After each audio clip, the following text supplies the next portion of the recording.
I think you're all pretty much up on Star Citizen, but so the big thing that we're doing here is obviously we're having an event on this Saturday for 1,000 of the backers, which there you go. Thank you all for backing. And we're going to show the Hangar module to everyone, and then actually a week today, the Hangar module is going to be pushed out to everyone. Oh. So we were thinking about doing it like right after the event, but we sort of decided it was probably a bad idea because you don't want like things to go wrong while we're flying back to America and stuff. So we're going to go back, and then it's going to get pushed out. So the thing that's kind of cool, and it's a little crazy, but we're basically giving everybody a week today, like the baby version of Star Citizen on their hard drive. So we're actually, we have a full setup patching system, like if you have like Battle.net or whatever, and how it always patches World of Warcraft, or you're playing League of Legends. So there wasn't like none of the Stillwater, or is it just the bubbly stuff? It's something like a client. Yeah, no, it's a full patching. It's a full patching system. So it's like you'll download. I think it's like a 20 meg patcher client. You run it up. You log in under your username, and it will always keep the executable on your machine up to date with the most recent content. Which means that the Hangar module, the first one we do, is like just the beginning. So we will be patching as like new ships come online, and they'll get added to it. You'll see it in your Hangar, new functionality and features, and then the Hangar is the first one. The Dogfighting Module is like the end of the year, so you'll be able to, at that point, be able to take the ships you've got in your Hangar and dogfight out of space against other people or AI. And then next year, kind of March, or we're thinking it was the planet side module, which will be sort of opening up like a limited environment or two on the planets, which will be the walking around, going into a bar, interacting with some other people, sort of buying stuff in engine versus sort of on our website. And then there will be the shipboarding module after that, which will be sort of the limited first-person combat section. Then we'll do the alpha of Squadron 42, and then finally the alpha of the full game. So the idea is all these modules are giving you bits of the game, and you're trying them out, and you're giving feedback and seeing the progress along the way, and then it all sort of keeps building and adding on your hard drive, and then finally you get to the final full sort of alpha, and then all the backers will be able to venture around the universe and play the full game. And by us getting these modules out early, our hope is that we'll have a much polished, more balanced game at the very end. Like at the beginning, I think it's going to be probably rougher than it would normally. Like, for instance, I'm going to give this thing, I'm basically going to give things to the backers. Like, I would never give anything to a publisher this early. So, I probably won't even be demoing a game I was working on this early. But obviously we're in a different model. What's that? No more publishers for you. No, I hope not. But it's a different model because part of the crowdfunding model is really sharing it and involving everyone in the community and showing what you're doing. It's why on our website we have all the updates, and we do the video show every Friday, and putting actual code on people's machines is part of that. So hopefully people can see the game itself like sort of almost grow up in our eyes. So the way I like to think it is that we're selling you the grown-up Star Citizen, but we're going to put like the 5-year-old on your machine with the Hangar, and then you'll see him grow up, and eventually he'll become a full adult Star Citizen. And I hopefully everyone that backs will appreciate that. I mean, obviously if you don't want to play and see the stuff early, you don't have to, but it's an opportunity for people to see it and give their feedback, and also just help. Like, okay, if there's problems or crashes, people say, oh well, it doesn't work on this configuration or this machine, or it there's a glitch here. Troubleshooting.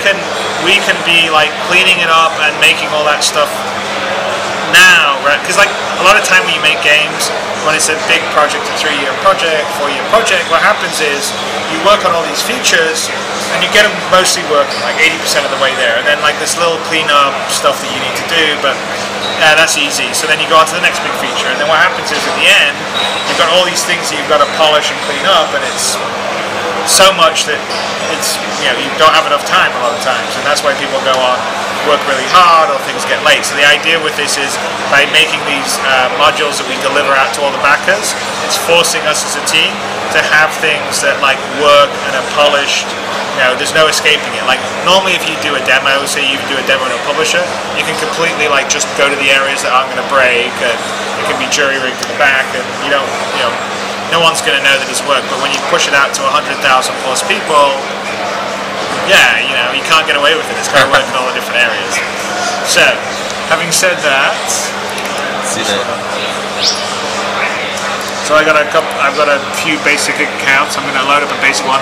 So this is just so basically I show several different versions of. I log onto the different test accounts. By the way, so you see it. So have you ever thought to use the Hangar module as a kind of a showroom for like letting people walk around the ships they didn't got yet? We're potentially thinking about having an actual showroom. I don't want to do the Hangar, but right now it's just for the backers to see like it would help selling ships for sure. Maybe, I don't know. We'll see. So this is the patcher, and if it was a new build, it would patch it automatically like it patched this morning. And we actually use this for our internal development stuff too, because we haven't developed a channel on it, and all our artists and designers, we do nightly builds, it gets patched up to the delivery system, and then they just log on and they get the most recent one, and it's actually really useful. So, but normally this isn't something you would do for another year and a half, 2 years. It's kind of the tool you have once you go live with MMO. It's exactly the same thing that like Blizzard or any of the other big MMO games have. So, and as RS feed, also. And so we're just going to go into the base. This is the discount basic Hangar. So we have one ship in it, the Aurora. Yeah, the one I will get. Because I'm poor. No, that's alright.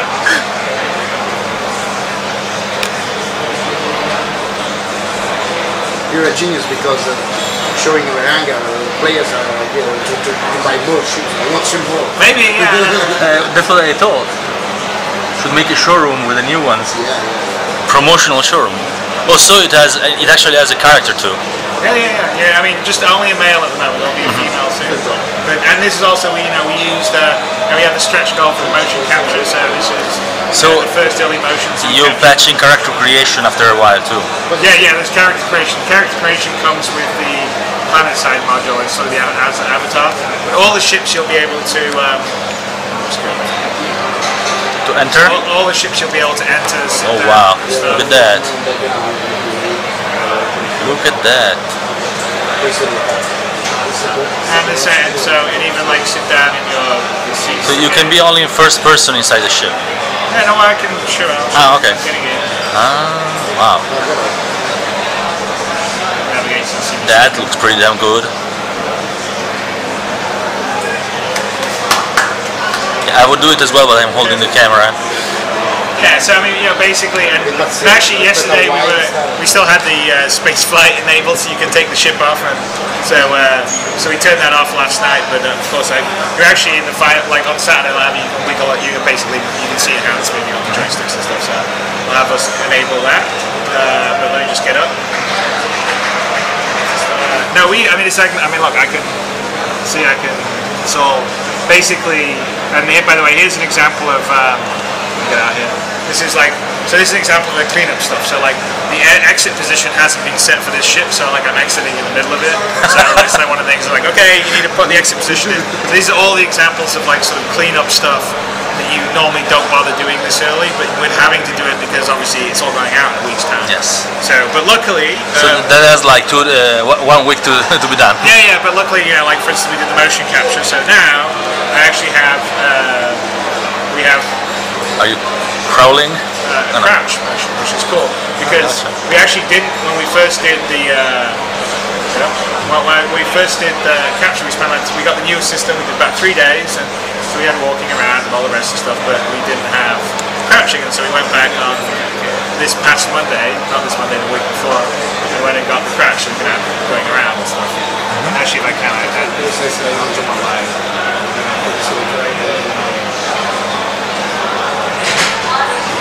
Very serious. He's going to have a face moving position soon. Anyway. Character is great. Yeah, and it's going to get better. The animation, all this sort of stuff will all working. Like another example is like, for instance, so you'll be able to climb up the ladders. Okay, the position is off and the animation is wonky on it, so I'll be fixed by Saturday, definitely by Thursday. It's a spider. Yeah, I know. I don't know the timing's off and the animation's off. I'm afraid. That looks great though. But yeah, so it looks a lot like Crysis. I know it's in CryEngine, but looks a lot like Crysis 3 as a just the overall feel of the graphics. Well, basically we picked Crysis because it had a certain style of rendering, which is more photorealistic than say Unreal is. So yeah, there's a bit of what you get with Crysis, and like the atmosphere and all the rest. Yes. So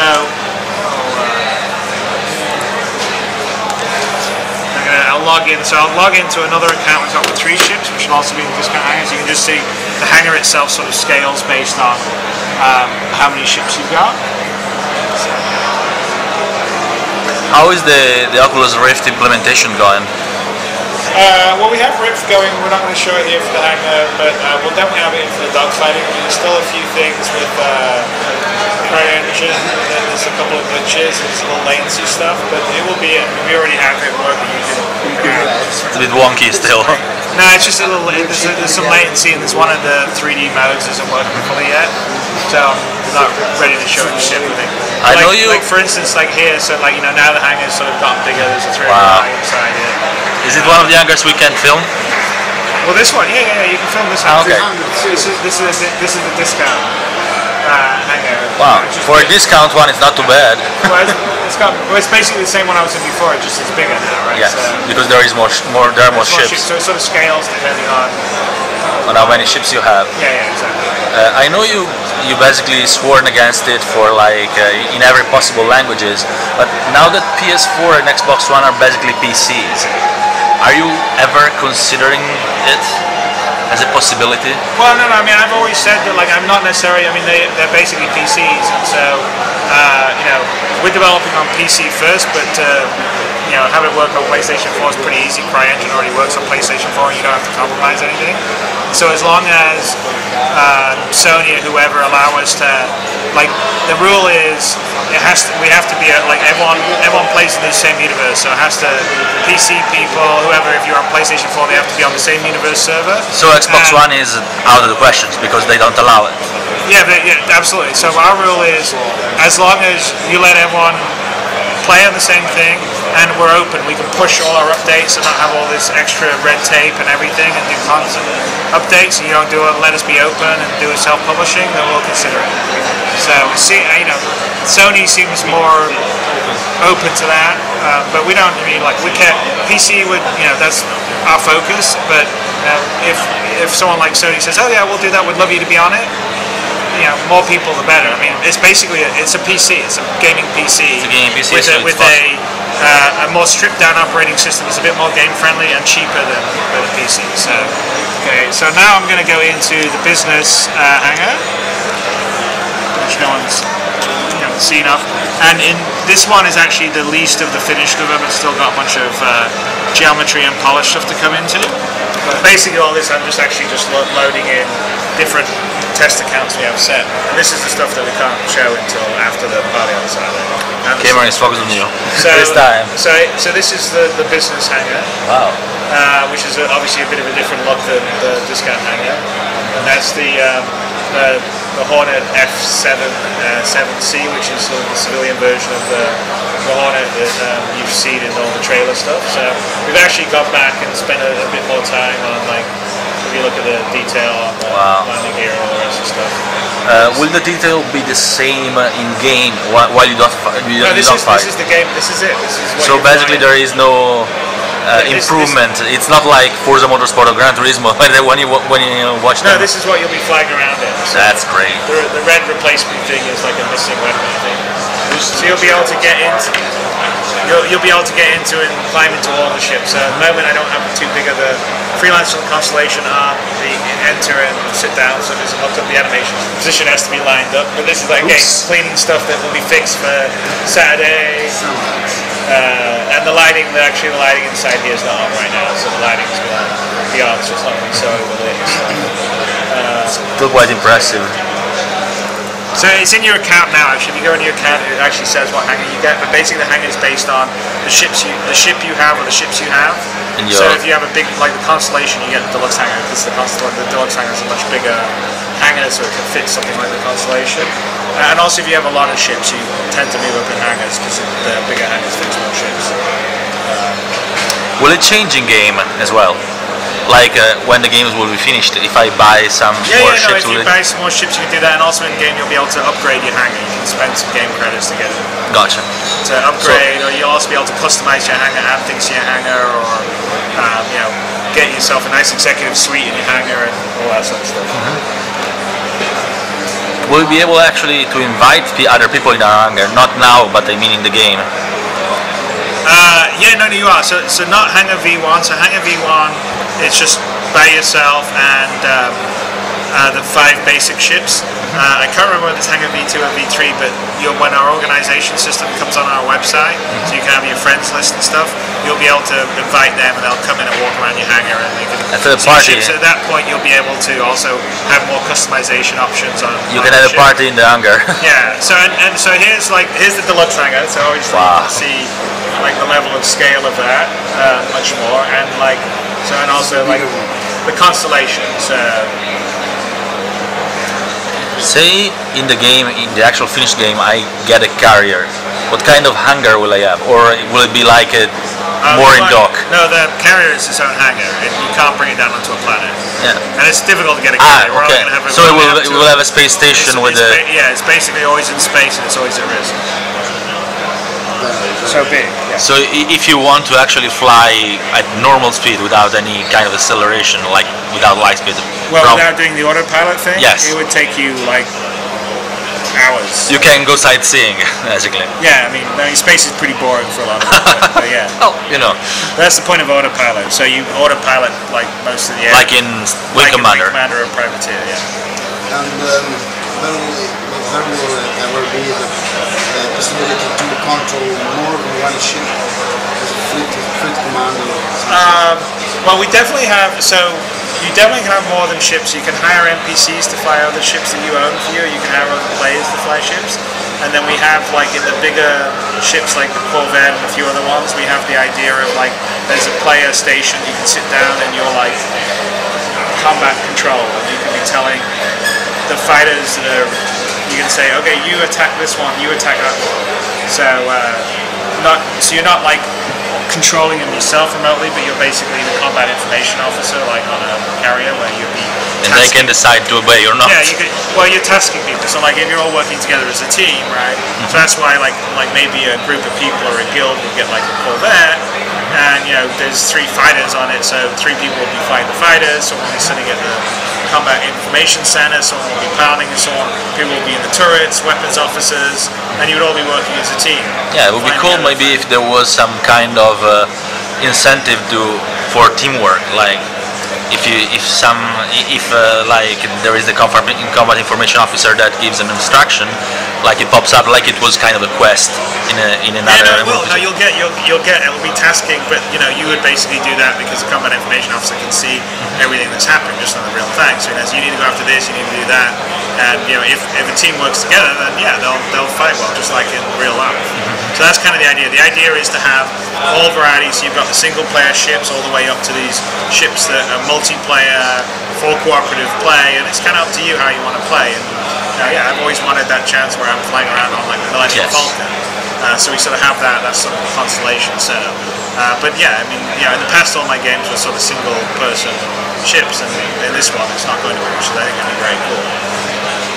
One thing that I always wanted to ask, if I have my own ship, my own fighter, and I meet someone else with his carrier, can I land on his carrier even if I'm not part of his crew or anything, if he allows me to? I think if he allows you to. I don't know whether we'd let you if he doesn't allow you to, but maybe. So yeah, I mean, so it's not limited to the fighter complement of that ship. No. Anyone can land. Yeah, anyone can land it. But there aren't going to be that many carriers flying around and playing, so just like but I'm going to look for one just because it's so cool to do it. Right. In Wing Commander, my only pet peeve with Wing Commander was that the landings, the carriers were a little simple. You know, Yeah, no, we're it's not basically. going to be well be in this. You'll have to land, and Yeah. it's going to be pretty cool. So on the other hand, if you are a loner, you can fly your carrier by yourself with NPCs. It's not fun, but you can. I think on the very biggest ships, we're not going to let you fly the biggest ships without having real people flying some of the stations for you. I mean, I think if you're just a loner, you probably want to focus on like Smaller. single player. I mean, we have a lot of gameplay that's just for if you want to do the whole privateer style of play, then you can just fly some of the certain kinds of ships and just take some more solo missions. So that's kind of the idea, is we have like gameplay for people who just want to play by themselves, more single player style, privateer or even freelancer style, and then people that want to play with a group of their friends together, like some of Constellation, or they're people that want to play in a really big group and maybe try and take over like an economic node or a bigger ship like a carrier. Yeah, what I was kind of thinking is that, you know, since people can play together, maybe there are times in which, you know, not everyone is logged in.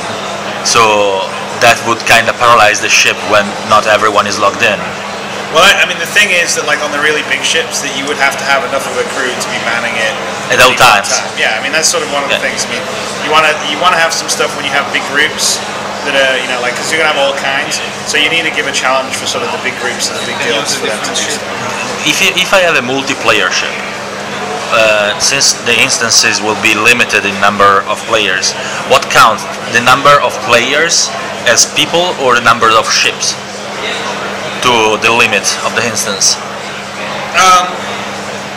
Probably the ships and less the players. It sort of depends because you know, from the game's perspective, having 4 players aboard a ship is less work than having 4 ships. Yes. So there's some balance of it, but it's kind of, that's one of the reasons why we want to do the dogfighting module, is to test sort of it. test and The load maybe. Yeah. And the dogfighting module will be very much probably like the Hangar module. That the very first version of the dogfighting module will be more limited. Maybe you can't have all the ships or quite as big of a battle, and then the later revisions would get more and more built up. Since I've seen that the cockpit is very tactile, it has a lot of. Will there be any support for Windows 8 touchscreens? I don't know about Windows 8, but sorry, catching up with me, the time zone difference. I don't know about Windows 8, but we're definitely looking at sort of doing secondary screen support, where you could like have a tablet or something, and you could use that as your interface to look at radar or whatever. So that's all stuff that we kind of would like to play with and work on. Talking about nebulas, is there going to be like some kind of aberrant space phenomenon, like solar storms, things like I don't know, nebulas that are more dangerous and flying inside them can affect the ship? Yeah, I mean, I want, like, one thing that was one of the goals that we have with Create Freelancer was to have like space terrain, right? So it's not just flat, and there's different senses, and I think it did, you know, especially back then. I mean, it's still probably one of the best things that did that to this day. So we're definitely going to have all the kind of things that we had in Freelancer events. So like, you should really sort of feel like there will be areas that you go into a dangerous nebula, and there'll probably be a reason to go into it, but you know, there'll be lightning storms and all the rest of stuff. Are we going to have like some kind of black holes as well? Because I always remember the Wing Commander movie, the scene with the black hole. That was very cool. Is there going to be something like that? No, we're definitely. I mean, we're going to have that, and that's also part of like the whole aspect of like you're finding a jump point and navigating, and that's going to be a whole experience.